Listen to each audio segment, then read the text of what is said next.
bismillahi irrahmani irrahim asalaamualeykum wa rahmatullahi wa barakaatu. mbokk ñi day laaj di wax ne kii bay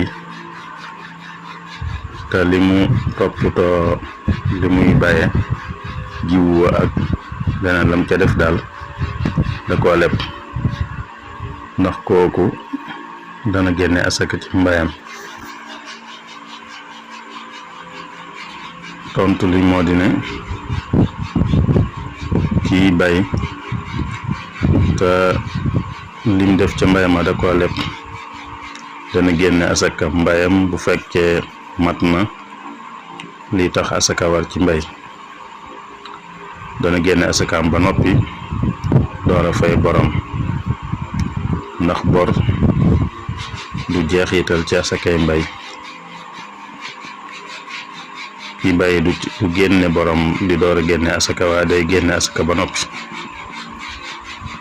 bu desee lu mën a fay borom mu fay borom. wassalaamu aleykum wa rahmatullahi wa barakaatu.